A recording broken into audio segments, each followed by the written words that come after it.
नमस्कार, साधना न्यूज में आपका बहुत स्वागत है और मैं हूं आपके साथ अनुपमा खोपरे। मासूम से हैवानियत। जी हां, राजधानी भोपाल में मात्र 3 साल की मासूम के साथ में हैवानियत की गई। बिलाबोंग स्कूल बस में मासूम से दुष्कर्म का मामला सामने आया, जहां पेरेंट्स और सोशल वर्कर बिलाबोंग स्कूल पहुंचे। बच्चों की सुरक्षा को लेकर सवाल उठाए। पुलिस प्रशासन पर भी सवाल उठाए गए हैं। बस के सीसीटीवी क्यों बंद थे, मामले को लेकर सीएम शिवराज सिंह एक्शन में नजर आए। वहां दोषियों के साथ स्कूल प्रबंधन पर कड़ी कार्रवाई करने की बात भी सीएम शिवराज सिंह चौहान ने कही है। बता दें कि उन्होंने कहा कि बच्चों, पालकों और स्टाफ को पॉक्सो एक्ट के प्रावधान पर जागरूक किया जाएगा। मामले को लेकर सीएम शिवराज ने सुबह आपात बैठक बुलाई। बैठक में प्रमुख सचिव स्कूल शिक्षा रश्मि अरुण शमी शामिल थी। भोपाल संभाग आयुक्त गुलशन बाबरा, पुलिस कमिश्नर मकरंद देउस्कर मौजूद रहे। साथ ही सीएम के निर्देश पर एसआईटी गठित की गई थी, जहां पर एसीपी श्रुति कीर्ति सोमवंशी के नेतृत्व में एसआईटी गठित की गई थी, जहां एसआईटी में महिला पुलिसकर्मी शामिल थी। साथ ही उन्होंने कहा कि मामले की जांच करेगी। मामले को लेकर गृह मंत्री डॉक्टर अनुपम मिश्रा का भी बयान सामने आया है, जहां उन्होंने कहा कि मामले में जांच जारी है, किसी भी दोषी को बख्शा नहीं जाएगा। आरोपियों पर सख्त से सख्त कार्रवाई की जाएगी। तो वहीं पर लखीमपुर खीरी में नाबालिग बच्चियों का हत्या, 2 दलित नाबालिग किशोरियों के शव मिले हैं और निघासन थाना क्षेत्र में गन्ने के खेत में शव मिले। तो वहीं मृतक नाबालिग दोनों किशोरी सगी बहनें बताई जा रही हैं।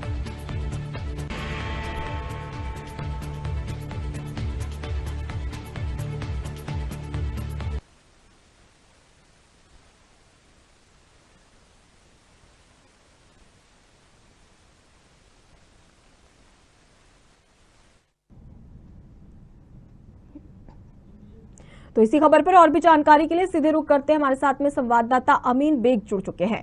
अमीन, राजधानी भोपाल से ये खबर, जहां बिलाबोंग स्कूल में एक 3 साल की मासूम के साथ में दुष्कर्म किया गया। देखिए, बिल्कुल बहुत ही बड़ी घटना ये है। एक बड़ा नामी गिरामी स्कूल ये है और तकरीबन 3-4 दिन पुरानी ये घटना है और लगातार इसको लेकर ये मांग हो रही है कि स्कूल पर भी कार्रवाई की जाए। हालांकि जो आरोपी है और एक जो बाई थी उसको तो गिरफ्तार कर लिया गया है, लेकिन सवाल ये है कि स्कूल पर क्या कार्रवाई होगी। मुख्यमंत्री ने भी इसको लेकर आज बैठक करी। सुबह 7 बजे बैठक बुलाई थी उन्होंने और इसको लेकर बैठक करी। तो खासतौर पर ये कहा जा रहा है कि जो जांच दल जो इसमें जो चीजें जांच में आएंगी, जो भी दोषी पाया जाएगा उन पर कार्रवाई की जाएगी। लेकिन मांग सबसे तेजी से ये उठ रही है कि स्कूल जो है इतनी बड़ी बड़ी फीस जो लेता है और वो ये दावा करता है कि आपके बच्चे सुरक्षित है, तो ऐसे में सवाल ये नहीं खड़ा होता कि भी ऐसे स्कूलों पर बड़ी कार्रवाई की जाए, एक नजीर पेश की जाए, क्योंकि छोटे छोटे मासूम बच्चे जो हैं माता पिता स्कूल के हवाले उनको कर देते हैं कि ये सुरक्षित रहेंगे और उनके साथ जब इस तरह की घटना आती है तो फिर स्कूल की भी जिम्मेदारी बनती है, तो स्कूल पर भी कार्रवाई चाहिए। जी अमीन, अगर देखा जाए तो स्कूल प्रबंधन की यहाँ पर लापरवाही भी सामने आई है, क्योंकि बस की बात करें या फिर स्कूल परिसर की बात करें तो वहां पर सीसीटीवी कैमरे लगाना लाजमी है। ये सरकार ने एक तरीके से सख्त निर्देश दिए हैं, लेकिन उसके बावजूद भी स्कूल प्रबंधन ने इस ओर ध्यान नहीं दिया और सीसीटीवी कैमरे बंद थे। देखिए, ये तो सब लीपापोती करने की कोशिश की जा रही है। ऐसा हो नहीं सकता है कि आप इतना बड़ा स्कूल जहाँ पर इतने बड़े बड़े घरों के बच्चे पढ़ते हैं, कई आईएएस आईपीएस जो है बड़े बड़े लोगों के बच्चे जो है इस स्कूल में पढ़ते हैं, तो ऐसा नहीं हो सकता कि आप ये कहकर अपनी जिम्मेदारी से पल्ला झाड़ने के जो है सीसीटीवी के कैमरे जो है हमने हर 3 दिन में हम उसका रिकॉर्ड डिलीट कर देते हैं, जबकि अमूमन जो जानकारी हमारे पास है तकरीबन 1 से 1.5 महीने में वो रिकॉर्ड डिलीट होता है। तो क्या स्कूल प्रबंधन कुछ छिपाने की कोशिश कर रहा है? और दूसरी बड़ी बात, ये लापरवाही का मामला नहीं है, बल्कि ये जुर्म है।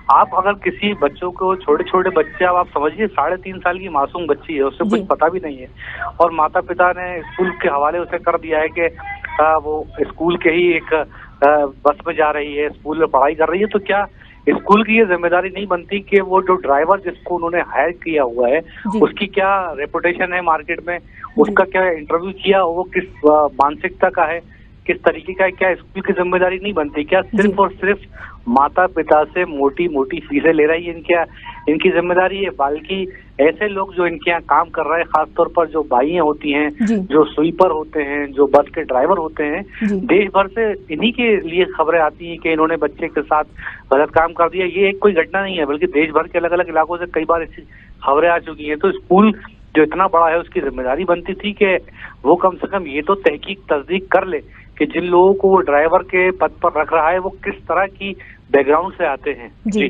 बिल्कुल, ऐसे में सवाल उठना लाजमी है अमीन। अगर देखा जाए तो आज भी सीएम शिवराज सिंह चौहान ने इस मुद्दे को लेकर बैठक बुलाई थी। उन्होंने क्या दिशा निर्देश दिए हैं और क्या कार्रवाई स्कूल प्रबंधन के खिलाफ की जाएगी? देखिए, कार्रवाई की उम्मीद बहुत कम नजर आती है, क्योंकि जैसा कि मैंने शुरुआत में कहा कि बहुत बड़े लोगों का ये स्कूल है, बड़े बड़े घरों के बच्चे इसमें पढ़ते हैं। और हमारे पास तो यहाँ तक जानकारी है कि जो जांच दल बनाया गया है इस पूरे मामले को देखने के लिए, उस जांच दल में जो अधिकारी हैं उनके खुद के बच्चे इस स्कूल में पढ़ते। तो आप समझिए कि जांच कैसे और कहाँ तक आगे बढ़ेगी और क्या उस जांच में स्कूल की गलती निकल पाएगी। उम्मीद तो बहुत कम है, हालांकि दिखाने की कोशिश बहुत की जा रही है, लेकिन मुझे लगता नहीं है कि स्कूल पे कोई कार्रवाई हो पाएगी, क्योंकि एक बड़ा स्कूल है, बड़े बड़े लोगों के बच्चे जो है इस स्कूल में पढ़ते हैं। जी, अगर देखा जाए तो कई सारी ऐसी घटनाएं हैं। अभी हम फिलहाल मध्य प्रदेश की बात नहीं कर रहे, मध्य प्रदेश की सिर्फ राजधानी भोपाल की बात कर रहे हैं। हाल ही में अमीन अगर देखा जाए तो लालघाटी स्थित अर्ध शासकीय स्कूल में भी ऐसा ही मामला सामने आया था, जहां पर बच्चे के साथ में दुष्कर्म किया गया था। महिला कर्मी के पति ने दुष्कर्म किया था। तो वहीं पर दूसरे मामले की बात कर ली जाए जो कि कोलार स्थित निजी स्कूल का था, जहां पर मासूम बच्चे के साथ में एक पुरुष कर्मी ने दुष्कर्म किया था। तो ऐसी तमाम वारदातें सामने आ रही है स्कूलों से। तो ऐसे में सरकार क्या अभी जागी है? ऐसे में देखा जाए तो इससे पहले भी कई सारी घटनाएं हो चुकी है। देखिए, बिल्कुल सरकार की जिम्मेदारी तो तय होती ही है, लेकिन कई बार मुख्यमंत्री और शासन की तरफ से ये बात कही जा चुकी है कि एक जन जागरण अभियान चलाने की इसमें आवश्यकता है, क्योंकि आप हर जगह नजर नहीं रख सकते हैं। तो ऐसे में जन जागरण अभियान चलाया जाए, कम से कम ये देखा जाए कि आसपास के लोग जो आपके इर्द गिर्द हैं वो किस प्रवृत्ति के हैं, ताकि आप उनको आइडेंटिफाई करें और ये घटनाएं रोकी जा सकें। ये बात सही है कि भोपाल के जो है जिन घटनाओं का आपने जिक्र किया वो भी यही बताती हैं कि जो है कहीं ना कहीं आसपास के ही लोगों ने ये दुराचार किया। और मध्य प्रदेश की जहां तक बात है, मध्य प्रदेश पहला वो स्टेट है देश का जिसने नाबालिग बच्चियों के साथ, छोटी बच्चियों के साथ बलात्कार के मामले में सबसे पहले फांसी का प्रावधान, एक अध्यादेश जो है वो विधानसभा में गए थे, फिर उसको पास करके लोकसभा और राज्यसभा भेजा, और आज वो पूरे देश में कहीं ना कहीं उसका इम्प्लीमेंट हो रहा है। तो मध्य प्रदेश वो पहला राज्य जिसने ये सब कदम उठाए थे, और वहीं पर अगर ये घटनाएं तेजी से बढ़ रही हैं तो सवाल खड़े होते हैं। लेकिन यहाँ पर इस घटना को बहुत संगीनता से देखना चाहिए। अमीन, मैं आपको यहाँ पर रोकना चाहूंगी। हमारे साथ में बीजेपी से राकेश शर्मा जुड़ चुके हैं। राकेश जी, बहुत बहुत स्वागत है आपका साधना न्यूज में। धन्यवाद अनुपमा जी। राकेश जी, जैसा कि देखा जाए तो लगातार राजधानी भोपाल में बच्चियों के खिलाफ जो दुष्कर्म की घटनाएं हैं वो लगातार बढ़ती जा रही है। ऐसा क्यों हो रहा है? आखिर कोई एक्शन इस पर क्यों नहीं लिया जा रहा है? राजधानी का ये पहला मामला नहीं है बिलाबोंग स्कूल का, इसके अलावा भी कई सारे स्कूलों में ऐसी घटनाएं हो चुकी हैं।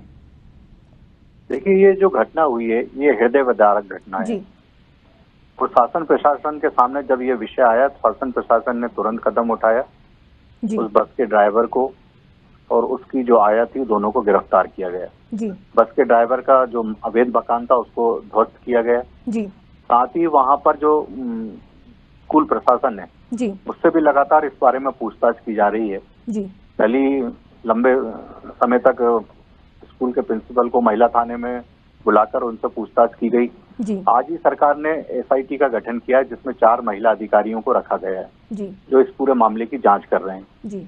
मेरा मैडम आपके चैनल के माध्यम से एक बड़ा यक्ष प्रश्न है कि अगर बागड़ ही खेत को खाने लगेगी तो खेत की रक्षा कौन करेगा?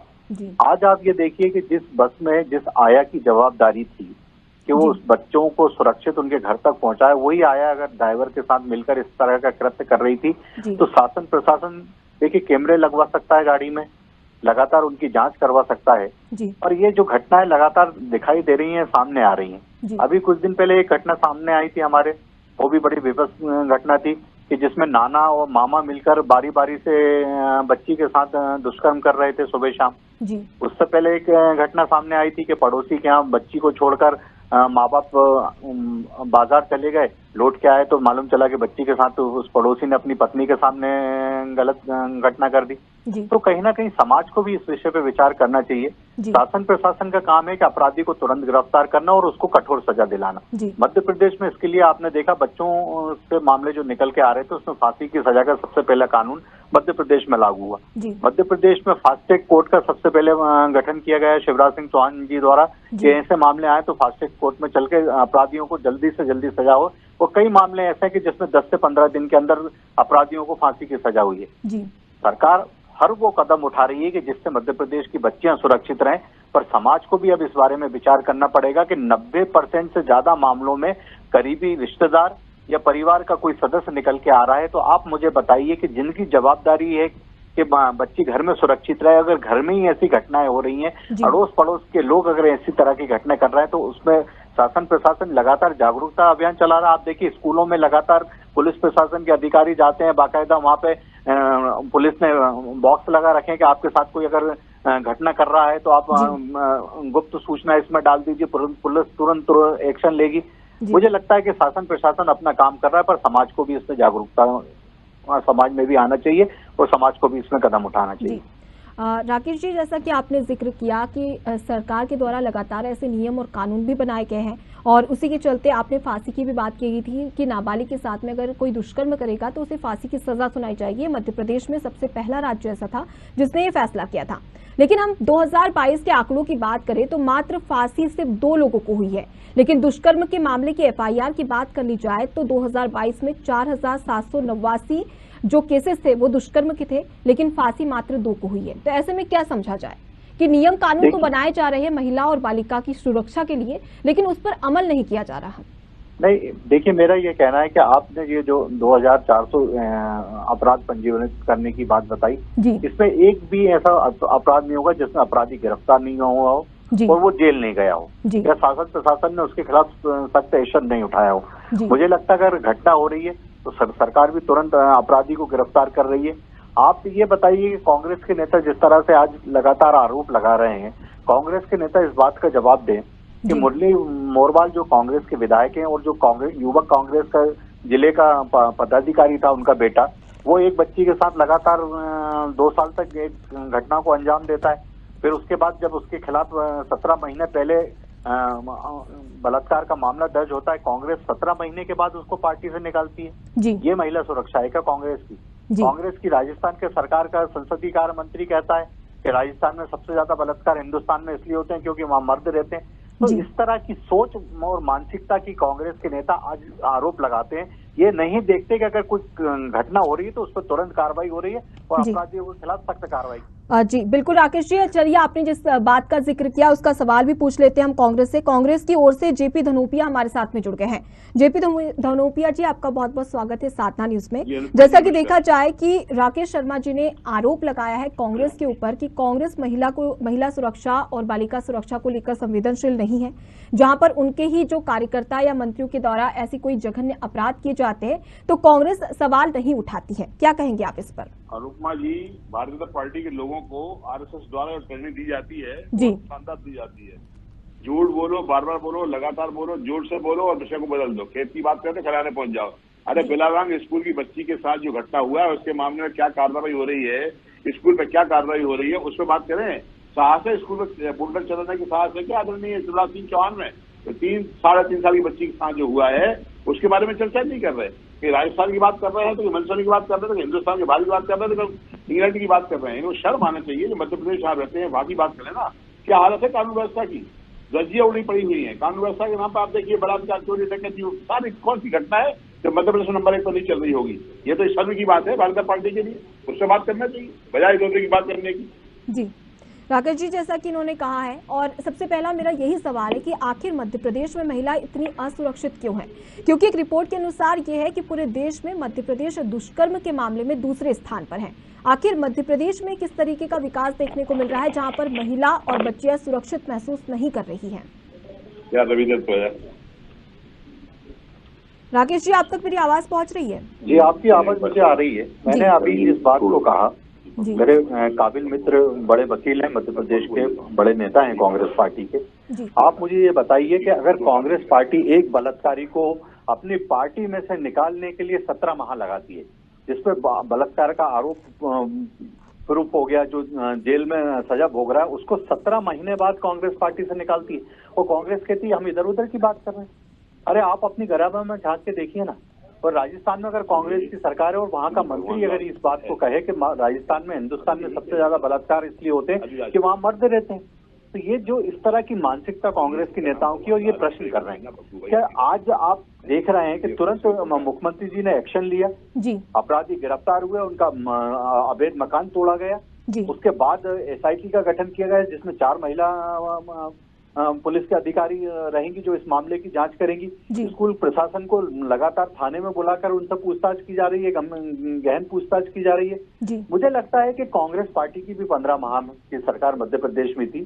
पहले दिन कोलार रोड पे एक बच्ची के साथ बलात्कार होता है, दूसरे दिन मनमावान की टेकरी पे एक बच्ची के साथ बलात्कार होता है, तीसरे दिन नेहरू नगर की गरीब बस्ती में एक बच्ची के साथ बलात्कार होता है। तो कांग्रेस के नेता उस समय कहाँ थे? कानून व्यवस्था पे बात करना अच्छी बात है, पर आपका अगर विधायक का बेटा बलात्कार कर रहा है जो कांग्रेस का पदाधिकारी है, उसको आप पार्टी में से निकालने में 17 महीना लगा रहे हैं। हम तो 2 दिन में कार्रवाई कर रहे हैं अपराधियों के खिलाफ, तुरंत गिरफ्तार कर रहे हैं, तुरंत चालान पेश कर रहे हैं, तुरंत फास्ट ट्रैक कोर्ट में मामला चला रहे हैं। और तो चलिए सवाल पूछ ही लेते हैं जेपी जी से। जेपी जी, जैसा कि यहाँ पर राकेश जी कांग्रेस पर आरोप लगा रहे हैं, क्या जवाब देना चाहेंगे? किसी जगह डिस्कशन है, मैं माफी चाहता हूँ, मैं मीटिंग में मैंने पहले भी कहा है, आप अगर 1-2 मिनट की बात हो तो करना, मैं लंबी मीटिंग में नहीं कर पाऊंगा। मैं इसलिए आपसे निवेदन कर रहा हूँ, मुझे बताओ किस लिए बोलना है। आप तक आवाज पहुंच रही है जेपी जी? आप पहुंच रही है, लेकिन मेरा कहना है मुझसे 1-2 प्रश्न की बात हुई थी। ये तो राजेश शर्मा जी जो है, ये तो बिल्कुल फुर्सत में है, इनके पास तो काम नहीं, सरकार ने इनको कुछ दिया नहीं है, बेचारे इसकी मेहनत करते हैं, उसके बाद बैठे हैं भारतीय जनता पार्टी के लोगों ने अन्याय किया इनके साथ, तो फुर्सत में बैठे रहते हैं, टीवी पर टाइम पास करते रहते हैं। हम लोगों को थोड़ा काम है, हम लोग संघर्ष कर रहे हैं, विपक्ष में लोग हैं, भाजपा को उखाड़ कर फेंकना, ये हमारे काम ही करते हैं। 17 महीने में संघर्ष कर रहे हैं स्कूल की, उस विषय बात महीने में एक बातें करने का संघर्ष कर रहे हैं। ये इसी का पूरा खाका निकाल रहे होंगे 17 महीने बैठ के। ये काम था इनके पास कि इसको कैसे निकालना है पार्टी से, एक बलात्कारी को।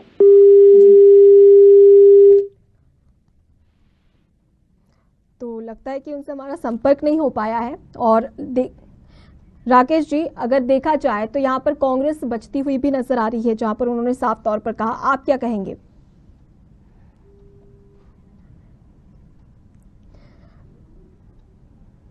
तो कहीं ना कहीं यहाँ पर बचते नजर आ रहे हैं बीजेपी के नेता भी, क्योंकि अगर देखा जाए तो तमाम ऐसी वारदातें सामने आती है मध्य प्रदेश में दुष्कर्म को लेकर, और उसके बावजूद भी जब उनके जिम्मेदारों से सवाल पूछा जाता है तो वो भी कहीं ना कहीं यहाँ पर बचते नजर आते हैं।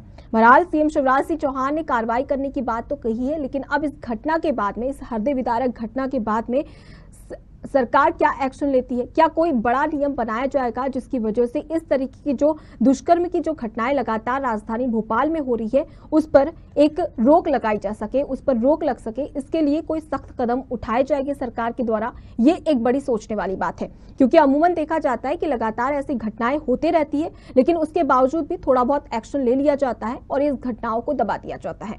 लेकिन जरूरत है कि यहाँ पर एक बड़ा एक्शन लिया जाए, नए कानून बनाए जाए, जिससे कि बच्चियों के साथ ही साथ महिला भी सुरक्षित महसूस करे राजधानी भोपाल में।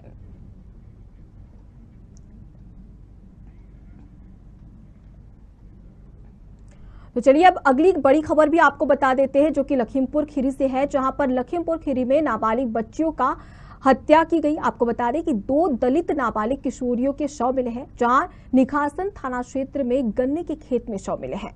मृतक नाबालिग दोनों किशोरी सगी बहनें बताई जा रही है, जहां नाबालिग किशोरियों को घर से अगवा कर मारने का आरोप लगाया जा रहा है। घटना की सूचना मिलते ही पुलिस मौके पर पहुंची, जहां आक्रोशित ग्रामीणों ने चक्का जाम कर दिया। वहीं मौके पर पुलिस अधीक्षक समेत कई थानों के पुलिस फोर्स भी मौजूद रहे। तो लगातार देखा जाए तो मध्य प्रदेश की बात कर ली जाए या उत्तर प्रदेश की, महिलाओं के खिलाफ लगातार अपराध बढ़ते यहां पर नजर आ रहे हैं। तो इसी खबर पर और भी जानकारी के लिए सीधे रुक करते हमारे साथ में ब्यूरो हेड रविंद्र तिवारी जुड़ गए हैं। रविंद्र, लगातार देखा जाए तो मध्य प्रदेश की बात कर ले या उत्तर प्रदेश की, महिला भी कहीं पर भी सुरक्षित नजर नहीं आ रही है। इसी का एक नजारा देखने को मिला लखीमपुर खीरी में। डीजी प्रशांत कुमार जी मौके पे पहुंच चुके हैं जी। और कानून व्यवस्था को अपने हाथों में ले लिया है और कुल जो 6 आरोपी थे सभी की गिरफ्तारी हो चुकी है। 500 रेप मर्डर की धाराओं में केस भी दर्ज हुआ है और जो आरोपी हैं उन्होंने हत्या के बाद भी कबूल ली है। दुष्कर्म कहीं और किया था, हत्या कहीं और की है। फिर उस हत्या करने के बाद दोनों बहन थी जो मृतका हैं उनको लटकाया गया। जो आरोपी थे करीमुद्दीन, जुनैद, सुहेल और जो मुख्य आरोपी छोटू था सभी की गिरफ्तारी कर ली गई है। और कानून व्यवस्था जो है हालांकि बिगड़ तो रही थी वहां पर, जो पर एडीजी प्रशांत कुमार मौके पे पहुंचे और उन्होंने कानून व्यवस्था को अपने हाथों में लिया तो कहीं ना कहीं कुछ राहत की सांस ली है पुलिस वालों ने। जी रविंद्र, अगर देखा जाए तो क्या बड़ी वजह थी, क्या कोई रंजिश थी जिसकी वजह से इस तरीके की घटना और दुष्कर्म को अंजाम दिया गया है? और फिलहाल पुलिस प्रशासन इन 6 आरोपियों पर क्या कार्रवाई करने जा रहा है? देखिए अनुपमा जी, मैं आपको बताना चाहूंगा, देखिए इसमें जो आरोपी हैं ये सभी एक दूसरे के साथी थे जी। और दोनों की दुश्मनी रही है या कोई पुरानी कोई रंजिश रही है ये तो अभी कहना जल्दबाजी होगी। हालांकि अभी जो मृतका के जो भाई हैं उनसे संपर्क करने का प्रयास किया गया है लेकिन अभी बात नहीं हो पा रही है जी। और जो आरोपी हैं उन पे सभी पे 500 रेप और मर्डर की धाराओं में भी केस दर्ज कर लिया गया है और कहीं ना कहीं कड़ी सजा दिलाने के लिए एडीजी प्रशांत कुमार ने भरोसा दिलाया है मृतका के परिवार वालों को। जी बिल्कुल, बहुत बहुत शुक्रिया रविंद्र जी तमाम जानकारी हमें देने के लिए। तो लखीमपुर खीरी से आपको एक खबर बता रहे थे जहां पर नाबालिग बच्चियों की हत्या की गई है। 2 दलित नाबालिग किशोरियों की दुष्कर्म के बाद में हत्या कर दी गई। बहरहाल पुलिस ने कार्रवाई करते हुए 6 आरोपियों को गिरफ्तार कर लिया है और इन 6 आरोपियों पर कार्रवाई अब की जा रही है।